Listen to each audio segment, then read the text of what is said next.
Stop leeching off me, you freeloader. For over 20 years, I believed I had been devoted to John. Yet, this is what he had been thinking all along. I wasn't leeching off him. I was merely devoted to him.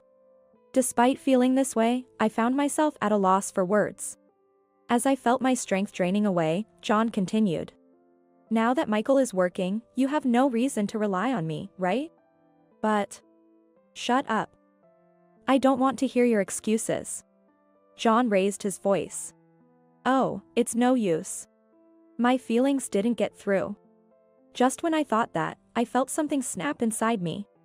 It was the sound of the thread of affection that bound our hearts together breaking. At the same time, my feelings for John began to fade. We were a married couple until just a moment ago, but now it feels like we're strangers. John was just using me from the beginning. He never loved me. Otherwise, he wouldn't brazenly cheat and try to kick me out. I don't care what happens to such a man. No, I have to completely move on from him. With my mind made up, I lifted my head and stared straight at John. My name is Karen. I've been married to John for 25 years. I'm a 50-year-old homemaker. A few years after our marriage, our son Michael was born, who graduated from college and started working this year. Now that the child-rearing phase is over, I can finally pursue my own interests. That's what I'm thinking now. But there's just one problem. It's my relationship with John. John leaves much to be desired as a husband or a father. In fact, it's hard to find anything positive about him. He cheats and doesn't even provide a decent income. Please, can you at least contribute to the household expenses? What? Don't get cocky just because you're living under my roof. John always retorts like this. Maybe it's hopeless. Maybe separation is the only option. Lately, I've been thinking about it more and more. But I can't easily bring up separation. The reason is that my father-in-law, who is ill and hospitalized, has entrusted John to me. I owe it to my father-in-law, so I have to endure as long as I can, right? I can't disregard my father-in-law's wishes. But the desire to leave is strong. With conflicting feelings, I reminisce about the happy times before marriage. The reason I attained such premarital happiness was due to a misfortune that befell my father. My family runs a small diner. My father was in charge of cooking, and my mother served the customers. Needless to say, the food was delicious. But my father was incredibly poor at managing the business. His goal was to serve delicious food to the customers until they were fully satisfied. That was the sentiment behind starting the diner. I think that's a very noble cause. However, that was all he had in mind running the diner. So, he hardly considered profitability. It didn't matter if the profit was low. As long as the customers were satisfied with the delicious food, that's all that mattered. That was their approach to the business. Of course, it was obvious that such a business wouldn't be profitable. As a result, our household finances were always in dire straits. Despite that, I felt proud as a child to see customers leaving satisfied. So, I never interfered with my father's business. However, when I was in college, an incident occurred. The company that supplied ingredients to my father's diner went bankrupt due to the recession. We've already paid for this month's supplies. At this rate, we might have to close down our diner. Our business was already on the edge.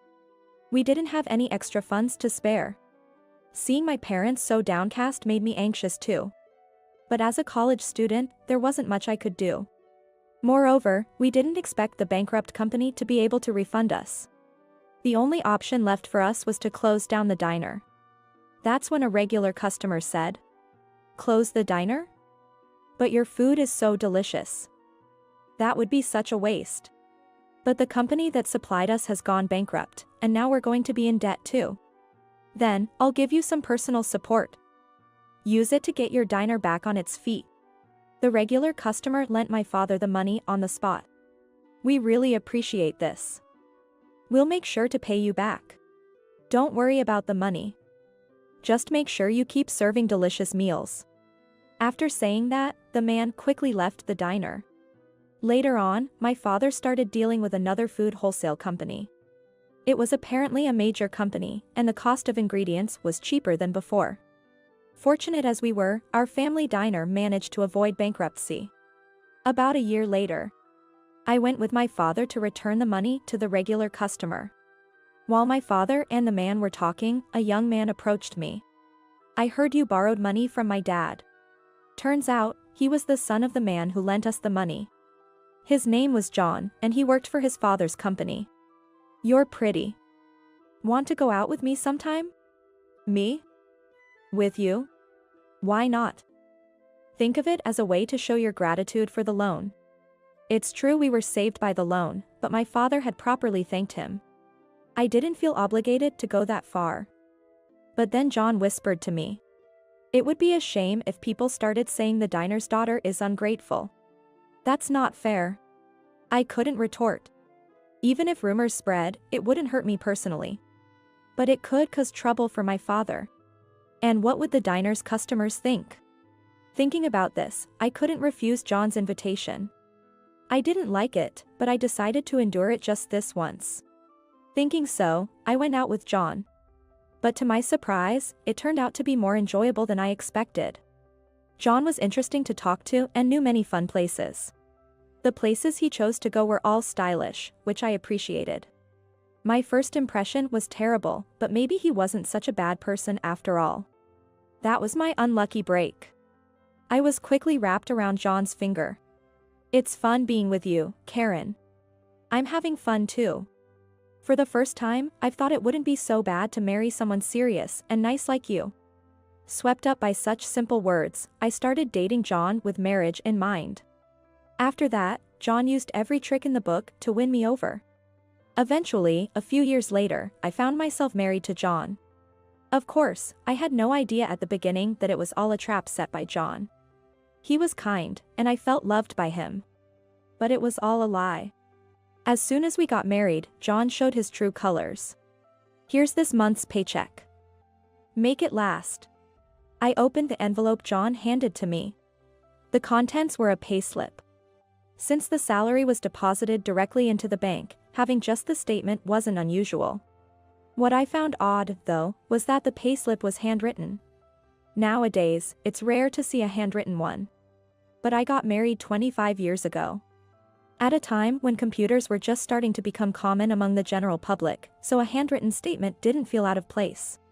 "There's over $1,000 here, so it must be right," I murmured to reassure myself. I managed to make do with that meager amount of money. As our marriage went on, I gradually started to feel something was off. It was John's lifestyle. He left the house at the same time every morning, but his return time was erratic. It seemed to vary day by day. "I'm busy with various tasks as my father's successor," he would say. "Then at least call before you come home. Stop nagging." "Fine. I'll call." John snapped. His attitude only intensified my suspicions. He might be out fooling around somewhere. Maybe he even had an affair. Though I thought this, I couldn't confront him because I disliked being yelled at.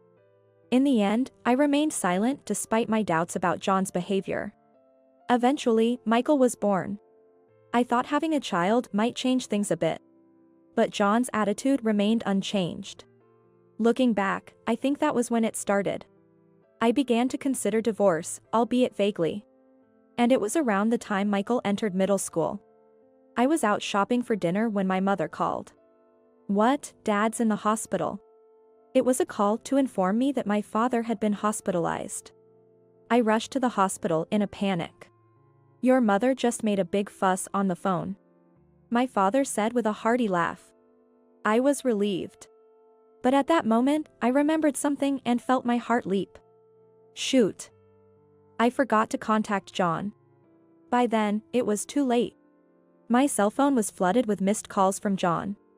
In a rush, I called him back, only to be greeted by his grumpy voice. "Where the hell are you and what are you doing? Get back here and make my dinner." "I'm sorry. My dad." "What? Your dad?"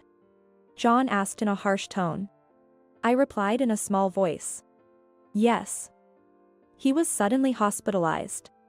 "What's that got to do with anything?" "You're my wife." I flinched and closed my eyes at John's loud voice. I was terrified of being yelled at. But I couldn't just let it go without saying something. I gathered my courage and retorted. Is it wrong to be worried about my dad? Surely that's allowed. Shut up. Don't talk back to me. No, I will say this. You would rush to your dad's side too, wouldn't you? When I asked, John suddenly fell silent. He must feel it too if he put himself in my shoes. That's what I thought, but John's response was beyond belief. What? I'd ignore it if my dad was hospitalized. Because I wouldn't be troubled if he wasn't around. I was speechless.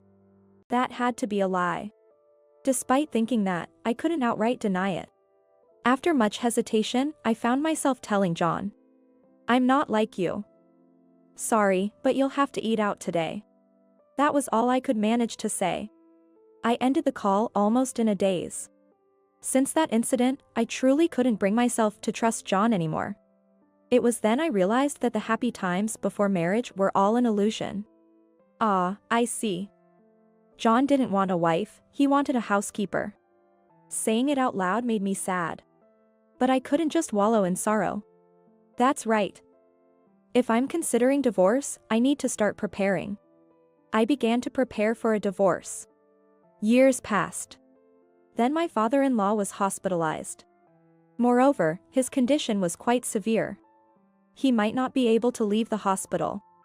I relayed the doctor's words to John. But John remained unfazed. Does that mean it's going to cost a lot? This isn't the time to worry about money, don't you understand? Yeah, I get it. I'll try contacting my brother. John reached out to his brother. His brother was married but had no children. So, John tried to persuade him to help with the hospital bills. Could you pay for it? It's tough for me with Michael and Karen.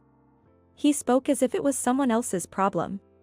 It reminded me of the time my father was hospitalized. It seemed he really didn't care about his father.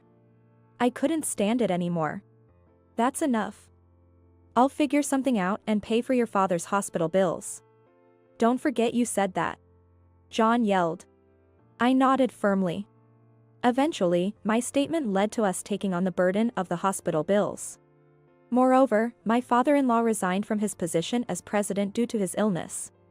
And the one who took over was John. Regardless, John wasn't pleased that I had stepped in. Since then, he blatantly started staying away from home. Even when it came to discussing Michael's future. He ignored my calls and didn't come home. Dad's not coming home again today. I'm sorry for causing you trouble, Michael. It's fine. I don't care about Dad. But I want to go to a university in Boston. That's right. Don't worry about the tuition, I'll take care of it. Soon after, Michael's enrollment to a university in Boston was confirmed. As expected, John didn't see him off. Once Michael moved to Boston, our house felt empty. By that time, John was only coming home about once a week. Can't you deposit a bit more for your father's hospital bills? What? I've already transferred more than half of my salary. It should be enough since it's just you now. John only transferred a small amount of money. It was clearly just a fraction of his salary. The claim that he transferred more than half was definitely a lie. I knew that. But I no longer had the energy to complain. Years went by, and I received news that Michael had found a job. Now that Michael has a job, it might be a good time to discuss divorce. Over the years, I had prepared for a divorce. It was just a matter of timing now. When and where could I bring it up without causing too much trouble? These thoughts constantly occupied my mind. Why am I even caring about not wanting to cause trouble? I laughed at myself sarcastically. Then, one day, I had been out visiting my father-in-law. After chatting with him as usual, I returned home. As I was about to unlock the front door, I paused. For some reason, the door was already unlocked. Could it be a burglar? I cautiously peeked inside the house. I heard the sound of the TV and John's laughter coming from the living room. Relieved to know John was home, I entered the living room. John was watching TV, laughing heartily. You're home. Yeah, thought I'd tidy up the place a bit. Tidy up? Prompted by John's comment, I looked around. On closer inspection, I noticed that several items were missing from the room. Something seems to be missing. Yeah, I threw them out. Your stuff. You threw them out? My stuff? Shocked, I hurried back to my room. The room was empty. No computer, no TV, not even my favorite mug. Even the bed was gone, along with everything else. What is the meaning of this? They were unnecessary, so I threw them out. Unnecessary. What am I supposed to do now? As I raised my voice, John frowned. Then, avoiding my gaze, he sighed. I'm just tired of supporting you. What do you mean by that? I'm your wife. As I retorted. John became irritated. Do I have to spell it out for you? Stop leeching off me, you freeloader. For over 20 years, I thought I had been devoted to John. And yet, this is what he thought of me. I wasn't leeching off him. I was just devoted to him. I felt that, but couldn't find the words to say it. As my strength drained away, John continued. Now that Michael is working, you have no reason to leech off me, right? But... Shut up. I don't want to hear your excuses.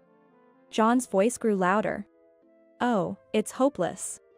My feelings didn't get through. Just then, I felt something snap inside me. It was the sound of the thread of love that connected our hearts, breaking. At the same time, my feelings for John began to fade. We were a married couple until a moment ago, but now it felt like we were strangers. John had just been using me from the start. He never loved me. Otherwise, he wouldn't openly cheat and try to drive me out. I didn't care what happened to such a man anymore. No, I had to completely crush him. With my resolve set, I looked straight at John. What? Got a problem? None at all. If you want me to leave, I'll just do that. I slammed the living room door with force. Heading to my room. I realized I had nothing left. Not even a single piece of clothing remained. Don't bother looking. I had the garbage collection service take it all away. Which service was that? The flyer is right there. That's the one. I picked up the flyer that was lying at my feet. While dialing the number, I told John. I'll make sure you regret this. After saying that, I left the house immediately. Soon, the call connected. After I explained the situation, they readily agreed to help. It seemed they had sensed something off about John's actions. Thus, the garbage collection service had kept everything they collected intact. I'll be right there. Thank you. I thanked them politely and hung up. Later, I visited the service provider. After expressing my gratitude, they helped move my belongings to a rented storage unit. I was relieved to know my possessions were safe. This won't end without consequences for what you've done. Grinding my teeth in frustration, I called Michael. After briefly explaining the situation, I concluded. So, I've decided to move out, considering divorce. Michael, you should be prepared for that too. Okay? Ah, got it. Bye then. Michael hung up hurriedly. He seemed scared of me. Was I that angry? Puzzled, I put my cell phone in my bag. And I headed to a nearby hotel. In fact, I had already decided on a place to move to. The reason was simple. I had been planning to discuss divorce with John soon. I planned to move there after the divorce. That was my idea for starting a new life. Well, things just got moved up a bit earlier than planned.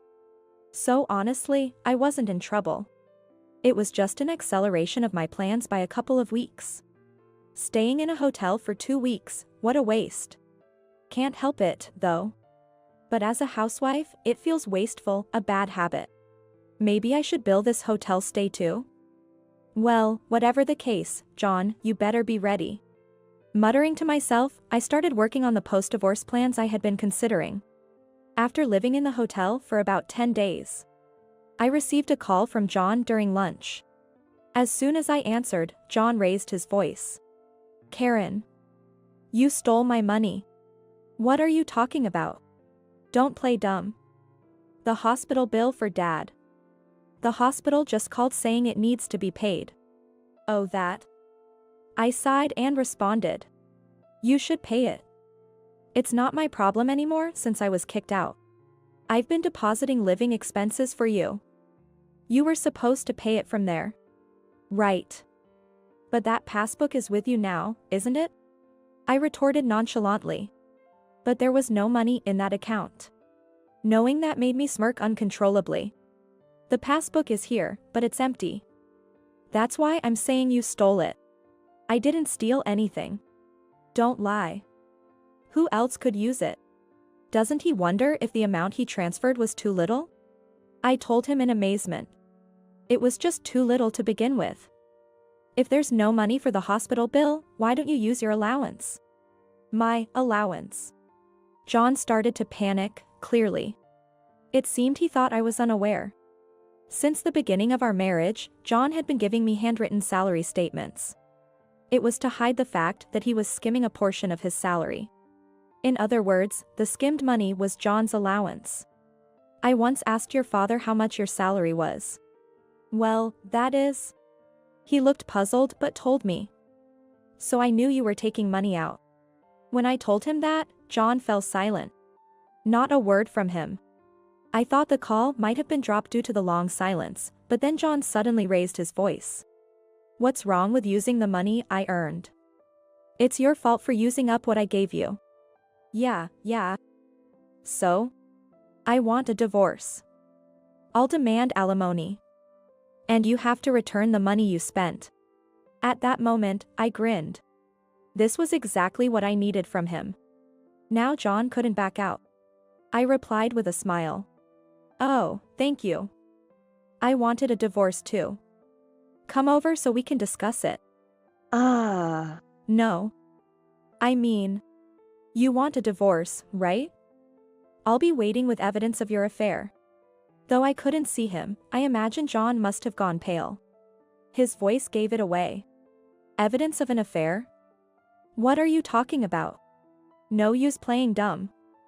I have photographic evidence. Photographic evidence.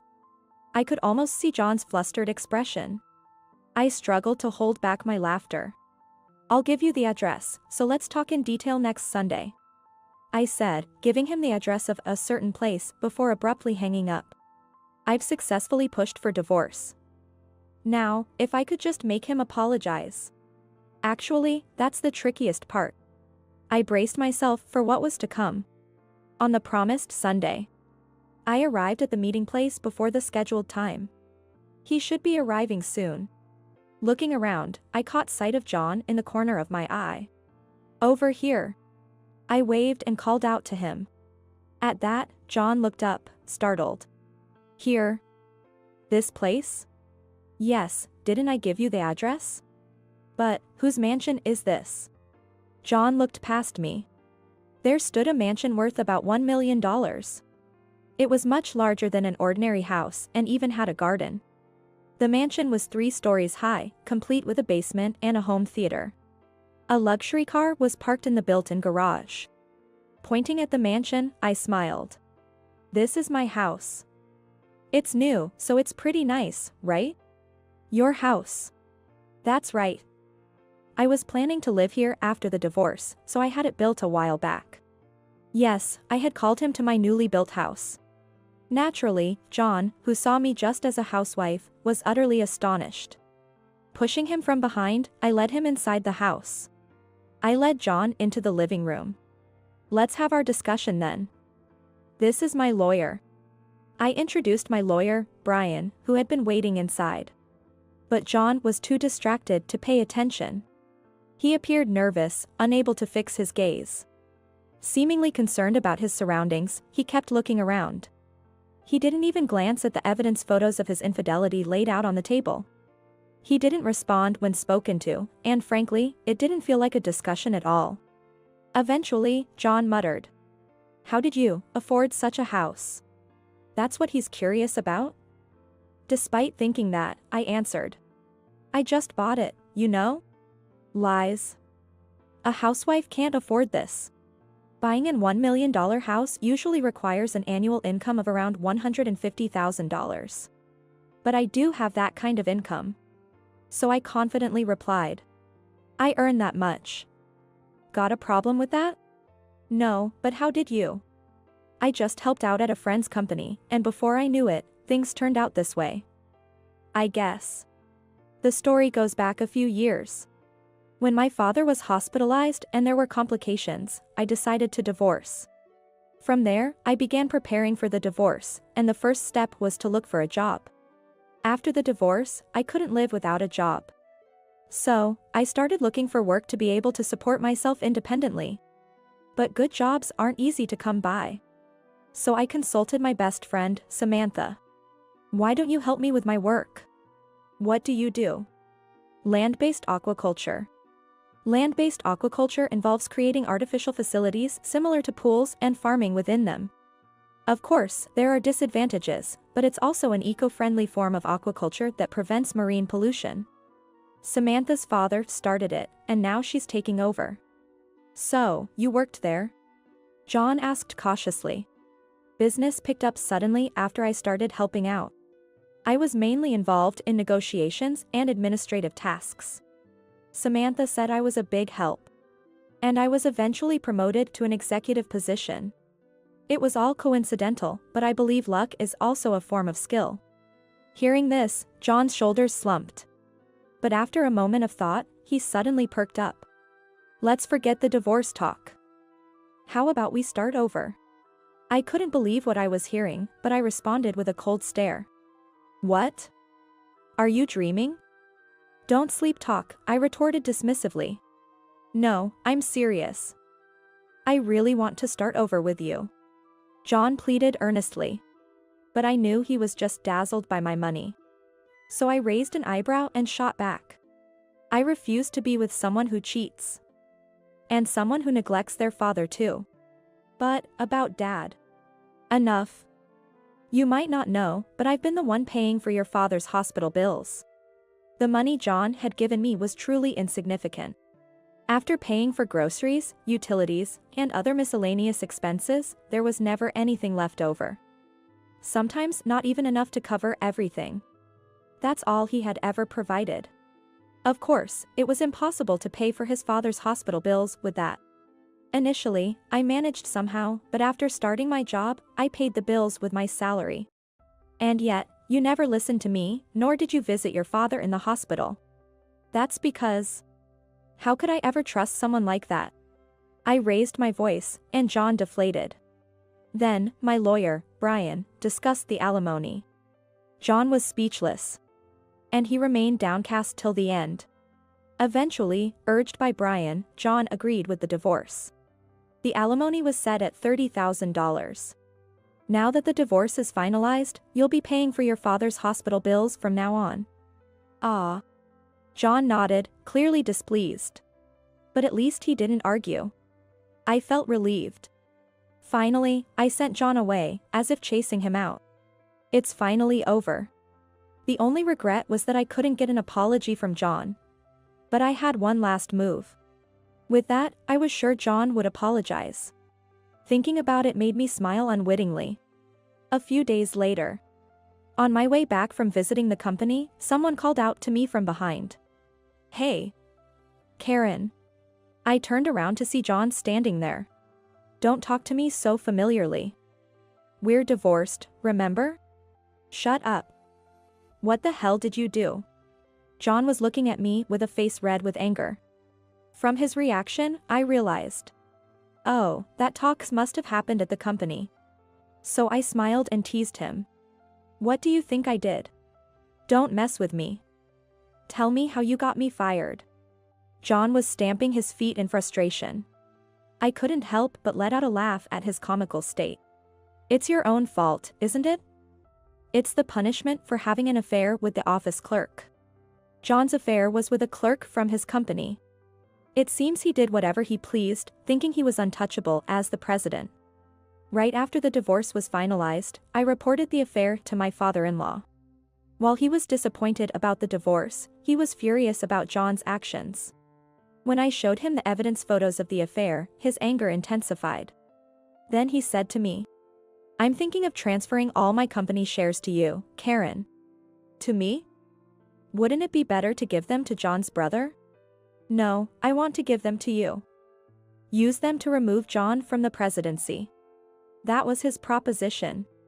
My father-in-law's company was a corporation. The election of executives, including the president, requires a resolution at the shareholders' meeting. Of course, decisions can also be made through board resolutions. However, his company wasn't large. He owned most of the issued shares. Meaning, he could make decisions unilaterally as a shareholder. In small companies, it's common for the president to own the majority of the shares. So, if I received all of my father-in-law's shares, I could exercise voting rights on my own. But it wasn't me who decided to dismiss John. I informed my brother-in-law that I had acquired the shares. Then, I simply reported the matter of John's infidelity. The rest was a decision made by John's brother. Your brother was just being considerate, I explained. Him? Why would he listen to you? It's not about listening to me. He did what was best for the company. Upon hearing this, John crumbled to the ground. Then, he began to apologize, almost as if murmuring. I'm sorry. Please forgive me, he pleaded. No, I flatly refused. I'll have nowhere to go, no job. I'll be lost, he lamented. That's not my concern. It's all the result of his own actions. I won't forgive you, even if you apologize, I stated firmly. Please, I'm begging you. Forgive me. John continued his apologies, desperate. I turned my back on him. It's unfortunate, but there's nothing I can do. Why not? If you own the shares. I sold them to your brother and his wife. I don't want anything to do with you anymore, I revealed. At that moment, I could hear John sobbing. But I pretended not to notice and walked away. After being dismissed as president, John had to leave the company. If he had been an employee or an executive, he might have stayed. But he had joined the company on his father-in-law's coattails and continued to behave arrogantly. I'd never be just an employee. No way. He was said to have declared. And so, the moment he was dismissed, he was ousted. Now, he's working part-time at a convenience store, and re-employment at his age seems unlikely. He's likely to spend his later years in regret and without money. As for me, the divorce allowed me to focus more on my work. Though I'm not considering remarriage, there are a few male colleagues. Spring might come again for me. It was while I was pondering these thoughts. I received a call from Michael. I'm bringing my girlfriend over sometime. That's great. I'm looking forward to it, I responded warmly. I may have failed in my marriage, but I don't want the same for Michael. But I'm sure he'll be fine. He's much more sensible than I was.